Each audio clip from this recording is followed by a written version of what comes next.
Hello hello hello everyone, welcome back. तो आज हम डिस्कस करेंगे नया टॉपिक जिसका नाम है इलेक्ट्रिकल पावर। तो इलेक्ट्रिकल पावर क्या होता है ना, उसका मैथमेटिकल कैलकुलेशन, उसका जो डेरिवेशन है फॉर्मूला, पावर का फॉर्मूला का डेरिवेशन, तो वो सब करेंगे और बड़ा ही मज़ा आ जाएगा तुमको। क्या समझ में आ रहा है? ठीक है सर। तो इलेक्ट्रिकल पावर डिस्कस करने से पहले मैं थोड़ा सा एक है ना, ताकि तुम्हारा कॉन्सेप्ट क्लियर हो, मैं थोड़ा सा आउट ऑफ द टॉपिक कहे जाएंगे ताकि यहाँ पर जो रिलेशन बने वो बढ़िया बने। इसीलिए क्लास 9 में हमने सीखा था एक टर्म जिसको बोलते हैं पावर, है ना। क्लास 9 का थोड़ा सा डिस्कस कर लेते हैं ताकि यहाँ पर कनेक्शन बैठाने में मजा ही आ जाए। तुमको समझ में आएगा? सर पावर मतलब हमने क्या डिस्कस किया था? बताओ बताओ भाई, क्या डिस्कस किया था? सर हमने डिस्कस किया था पावर मतलब जो है वो work done per unit time होता है। Work done per unit time मतलब यूनिट टाइम में कौन ज़्यादा वर्क कर सकेगा उसी को ज़्यादा पावर होता है। नहीं समझ में आया क्या? जैसे कि फॉर एग्जांपल अगर मैं यहाँ पर दो फील्ड बना दूँ, क्या है भाई? फील्ड है ये फील्ड। यहाँ पर दो आदमी हैं, एक है एकदम हट्टा कट्टा और एक है एकदम छोटा बच्चा। समझ में आएगा तुमको?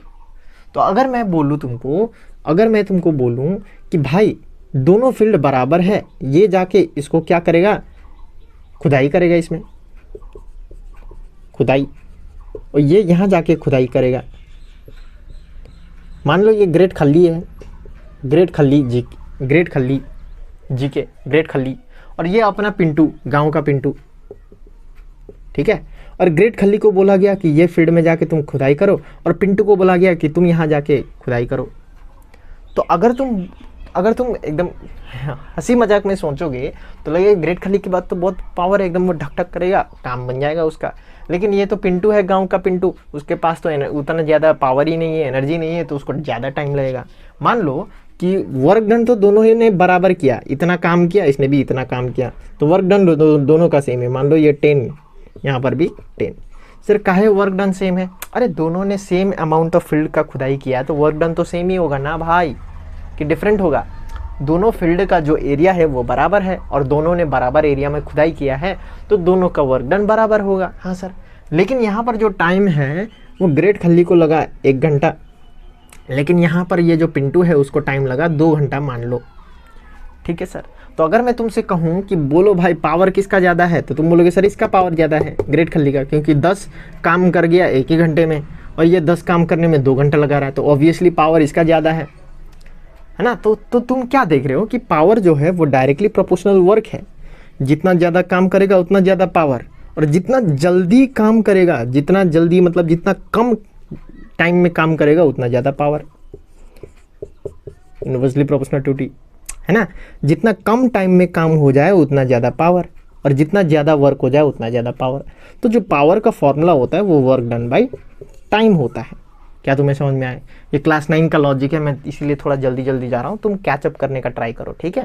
तुम लॉजिकली भी सोचो ना, अगर कोई ज़्यादा काम कर पा रहा है उसका मतलब ऑब्वियसली उसका पावर ज़्यादा है, कि नहीं चल पा रहा है दिमाग भाई। और जो जल्दी काम कर पा रहा है मतलब कम टाइम में काम कर पा रहा है उसका पावर ज़्यादा है। ज़्यादा टाइम लगाएगा तो पावर कम है ना उसके पास। हाँ सर, तो ये फॉर्मूला आ जा रहा है। तो यहाँ पर इसका पावर कितना आएगा सर? 10 में डिवाइड बाई 1, और यहाँ पर पावर कितना आएगा सर? 5, तो इसका पावर ज़्यादा है। तो पावर का बेसिकली फॉर्मूला होता है वर्क डन बाय टाइम। क्या तुमको समझ में आया? हाँ सर, पावर मतलब होता है वर्क डन बाय टाइम, हमको समझ में आया। चलो ये मिटा देते हैं इसको, वर्क डन बाय टाइम, ठीक है। क्या है भाई? Work done by time, power, ठीक है। अब मैं यहाँ पर थोड़ा सा वर्क डन को भी यहाँ पर एक्सप्लेन करना चाहता हूँ। वर्क डन का भी थोड़ा सा कंसेप्ट तुम्हारा हो जाना चाहिए, ठीक है सर। इसके लिए ना मैं एक एग्जांपल दूंगा, ठीक है, मजा ही आ जाएगा तुमको। देखो एक रोड है, क्या है भाई? रोड है सर, एकदम प्लेन मस्त मस्त सा रोड है, और यहाँ पर जो है गाड़ी आ रहा है, धूम मचा ले टें टें, धूम मचा ले धूम धूम, ऐसा करके गाड़ी आ रहा है। और ये गाड़ी जो आ रहा है मस्त फुल स्पीड में आ रहा है ना, और तुम यहाँ खड़े हो। अब तुम्हारा साथ कुछ होने वाला है। सर क्या होने वाला है हमको नहीं समझ में आ रहा है। अब देखो, अब तुमने काइनेटिक एनर्जी के बारे में पढ़ा है क्या? काइनेटिक एनर्जी मतलब energy possessed by moving body, energy possessed by a moving body, energy due to the virtue of motion. तुमको आता होगा काइनेटिक एनर्जी का फॉर्मूला क्या होता है sir? Kinetic energy equals to half M V square. इसके एकदम डीप में नहीं जाएंगे, मतलब काइनेटिक एनर्जी मतलब एनर्जी ऑन अ बॉडी जिसके पास मोशन हो, तो इसके पास कुछ एनर्जी होगा। हाँ सर, काइनेटिक एनर्जी। अब मेरा लॉजिक ध्यान से सुनना, अगर ये कार एकदम स्पीड से आ रहा हूँ और तुम्हें मारने वाला, अब तो तुम क्या करोगे सर? कूद के उतर चले जाएंगे? नहीं भाई, तुम सुपर हीरो हो, तुम बोलोगे यार इस कार को तो मैं यह करके रोकने का ट्राई करोगे। मतलब तुम कुछ वर्क करोगे कार के खिलाफ, तुम कुछ वर्क करोगे उस कार के खिलाफ। अरे बोलो ना भाई।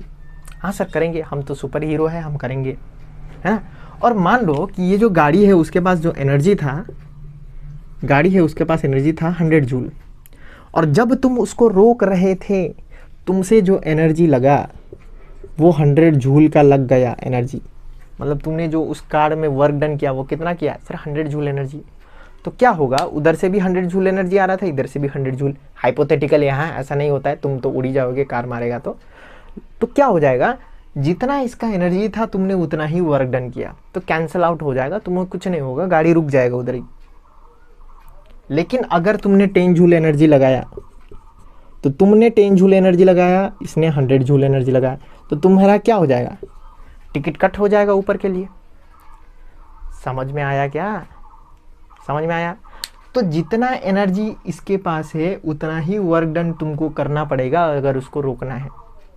तो क्या यहाँ पर हम ये लिख सकते हैं, एनर्जी ऑन व्हीकल, या कार जो भी हो, व्हीकल का स्पेलिंग दिक्कत लगा है मुझे, energy on car is equal to energy या फिर वर्क डन बाय यू। ऐसे करके ही काइनेटिक एनर्जी का डेरिवेशन होता था, याद करो, तुम्हें याद है क्या क्लास 9 का डेरिवेशन? ऐसे ही करके कुछ कार का एनर्जी और तुम्हारा एनर्जी ऐसे ही कुछ करके निकाला जाता था। तो जो वर्क डन बाय यू है वो किसके बराबर है? Energy on the car. Energy on the car कितना है? वर्क डन बाय यू 100 बराबर, तभी रुकेगा गाड़ी। तो ऐसे करके हम एनर्जी निकाल सकते हैं। तो एनर्जी और वर्क डन थोड़ा सा सेम ही है, इतना याद कर लेना। क्या तुम्हें समझ में आया?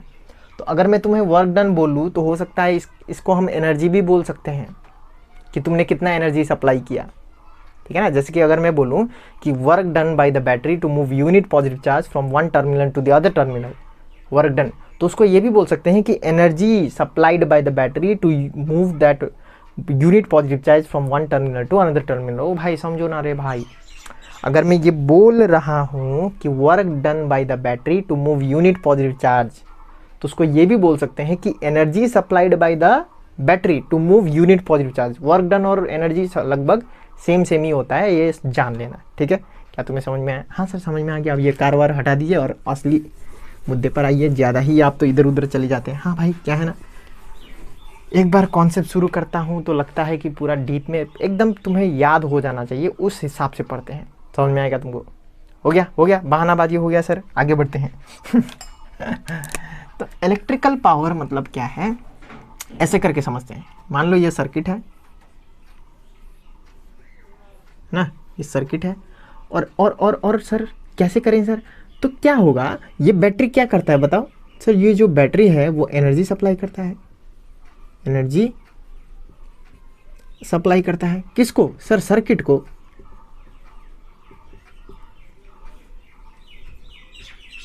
एनर्जी सप्लाई करता है किसको? ध्यान सुनो भाई। ओ ये जो बैटरी है वो क्या करता है सर? एनर्जी सप्लाई करता है सर्किट को, है ना, एनर्जी सप्लाई करता है सर्किट को। अब ध्यान सुनो, अगर मेरे पास दो बैटरी है, ये एक बैटरी, और ये भी क्या करता है? एनर्जी सप्लाई करता है सर्किट को। ये भी क्या करता है? एनर्जी सप्लाई करता है सर्किट को।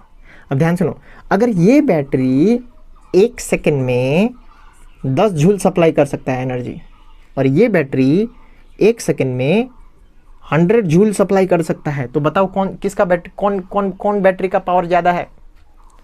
सर तुम बोलोगे सर ये बैटरी है, ये भी एनर्जी सप्लाई करता है सर्किट को, ये भी बैटरी है, एनर्जी सप्लाई करता है सर्किट को। लेकिन ये जो है 1 सेकंड में 10 ही जूल सप्लाई कर देता है, लेकिन ये तो 1 सेकंड में 100 जूल सप्लाई कर रहा है। ओ भाई साहब, इसका पावर तो बढ़िया है, बढ़िया पावर का बैटरी है सर, 1 सेकंड में 100 जूल एनर्जी दे देता है, मस्त पावर है। हो तो इसको बोलते हैं पावर। तो पावर मतलब electrical power may be defined as the rate of supply, मतलब कौन जल्दी से एनर्जी को सप्लाई कर सकता है। जैसे कि इसका रेट क्या है, 1 सेकंड में 10, इसका रेट क्या है, 1 सेकंड में 100, तो define as the rate of supply of energy, rate of supply of energy, rate of supply of energy. Electrical power may be defined as rate of supply of energy from the source of energy। और ये source of energy कौन होता है sir, battery या फिर cell, कोई भी हो। समझ में आएगा तुमको? हाँ सर समझ में आया।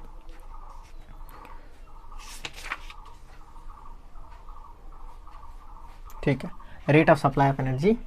ओके, एनर्जी किसको सप्लाई कर रहे हैं, सर्किट को। Rate of supply of energy to circuit from the source of energy. बस खत्म, यही है भाई, यही है पावर। मतलब पावर मतलब क्या है, इलेक्ट्रिकल पावर मतलब electrical power may be defined as rate of supply of energy. Rate, इसको याद कर लो, अपना काम बन जाएगा। पावर मतलब क्या है, rate of supply of energy, कौन ज़्यादा स्पीड से एनर्जी को सप्लाई कर देता है उसी का पावर ज़्यादा होता है। समझ में आएगा तुमको? तो पावर मतलब कुछ नहीं है, rate of supply of energy.